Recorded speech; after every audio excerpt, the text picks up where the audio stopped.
आज हम इस कंपनी का विश्लेषण करने वाले हैं जो अपने क्षेत्र का एक मजबूत खिलाड़ी रहा है। इस वीडियो में मैं आपको वे सभी अहम बातें बताऊंगा जिन्हें लोग अक्सर नजरअंदाज कर देते हैं, लेकिन वही आपके शेयर के भविष्य के रिटर्न तय करती हैं। इसलिए इस वीडियो को ध्यान से समझना, बिना स्किप किए, क्योंकि हर सेकंड में एक नया संकेत छिपा है। मैं आपसे वादा करता हूं, आपके ये 7 से 8 मिनट बेकार नहीं जाने दूंगा। यह कंपनी की प्रोफाइल है जिसमें कंपनी की मार्केट कैप वैल्यू और अन्य चीजों को दर्शाया गया है। कंपनी के स्टॉक की वैल्यू में होने वाले बदलाव को ग्राफ के माध्यम से देख सकते हैं और इससे अंदाजा लगाया जा सकता है कि कंपनी के स्टॉक वैल्यू में कितना फेरफार हुआ है।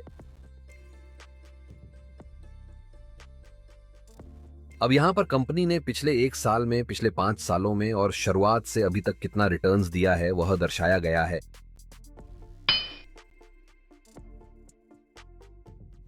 दोस्तों, अब हम कंपनी की फाइनेंशियल रिपोर्ट को देख लेते हैं कि कंपनी कितना रेवेन्यू और प्रॉफिट बना पा रही है। क्योंकि कंपनी को आगे बढ़ने के लिए अच्छा प्रॉफिट बनाना भी जरूरी होता है, तो नीचे की रिपोर्ट पर ध्यान दें।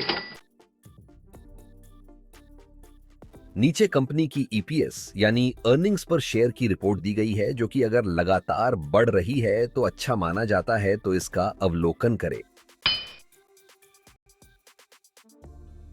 नीचे कंपनी की डीपीएस यानी डिविडेंड पे आउट रेशियो को दर्शाया गया है। नीचे कंपनी की एसेट्स रिपोर्ट यानी कंपनी की संपत्ति की कीमत में होने वाले बदलाव को दर्शाया गया है, जिससे हम यह समझेंगे कि कंपनी समय के साथ अपनी संपत्ति को बढ़ा रही है या कम कर रही है। नीचे कंपनी की कैपिटल एक्सपेंडिचर्स की रिपोर्ट को दर्शाया गया है, जो अगर समय के साथ बढ़ता है तो यह कंपनी की ग्रोथ के लिए अच्छा माना जाता है।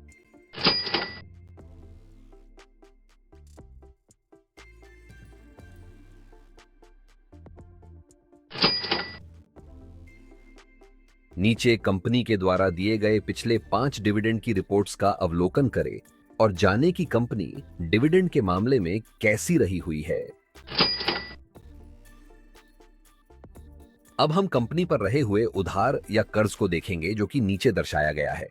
अगर यह समय के साथ कम हो रहा है तो अच्छा माना जा सकता है, पर अगर लगातार बढ़ रहा है तो वह अच्छा संकेत नहीं माना जाता। नीचे कंपनी के पास रहे हुए स्टॉक की मात्रा को देखा जा सकते हैं और उसके साथ साथ यह भी देखना जरूरी है कि कहीं कंपनी ने अपने स्टॉक को गिरवी तो नहीं रखा हुआ। अगर रखा भी है तो कितनी मात्रा में रखा गया है। कंपनी में म्यूचुअल फंड्स के द्वारा की गई होल्डिंग को नीचे दर्शाया गया है। कंपनी में अदर डोमेस्टिक इंस्टीट्यूशंस के द्वारा की गई होल्डिंग को नीचे दर्शाया गया है। कंपनी में फॉरेन इंस्टीट्यूशंस के द्वारा की गई होल्डिंग को नीचे दर्शाया गया है। कंपनी में रिटेल और अन्य के द्वारा की गई होल्डिंग को नीचे दर्शाया गया है। पिछली रिपोर्ट्स के अनुसार कंपनी में बड़े इन्वेस्टर्स कितनी मात्रा में रहे हुए हैं, उसके हिसाब से यहां हम रेटिंग देंगे। क्योंकि अगर कंपनी में ज्यादा मात्रा में बड़े इन्वेस्टर्स रहे हुए हैं तो वह एक अच्छा संकेत माना जाता है, और अगर न के बराबर ही रहे हुए हैं तो वह एक अच्छा संकेत नहीं माना जाता।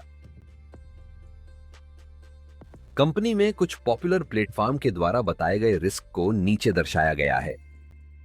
कंपनी में निवेश करने के कुछ ऐसे कारण जो कंपनी के स्टॉक की वैल्यू को तेजी से ऊपर ले जाने में मददरूप हो सकते हैं। सबसे बड़ा नेटवर्क इंडिगो इंडिया की सबसे बड़ी एयरलाइन है। डोमेस्टिक राउट्स पर सबसे ज्यादा उड़ानें और मजबूत प्रेजेंस है। इसका मतलब है ट्रैवल डिमांड बढ़ने पर इनको सबसे ज्यादा फायदा। लो कॉस्ट मॉडल में मास्टर इंडिगो अपने कम खर्चे, कॉस्ट एफिशिएंट ऑपरेशंस और समय पर फ्लाइट्स के लिए फेमस है। यही वजह है कि कंपटीशन के बावजूद प्रॉफिट मेंटेन कर पाती है। फ्लीट मॉडर्नाइजेशन कंपनी लगातार अपने पुराने प्लेन्स को नए फ्यूल एफिशिएंट एयरक्राफ्ट से बदल रही है। इससे फ्यूल कॉस्ट कम और ऑपरेशनल एफिशिएंसी बढ़ती है। स्ट्रॉन्ग मार्केट शेयर लगभग आधे से ज्यादा डोमेस्टिक मार्केट पर इंडिगो का कब्जा है। इतने बड़े शेयर के कारण टिकट प्राइसिंग और राउट्स पर इनका कंट्रोल मजबूत रहता है। ट्रैवल इंडस्ट्री ग्रोथ का डायरेक्ट लाभ इंडिया में एयर ट्रैवल तेजी से बढ़ रहा है। टियर 2, टियर 3 सिटीज से भी डिमांड बढ़ रही है। यह पूरी ग्रोथ इंडिगो के फेवर में काम कर रही है। अब हम कंपनी में निवेश करने के कुछ नुकसान और रिस्क को देखते हैं।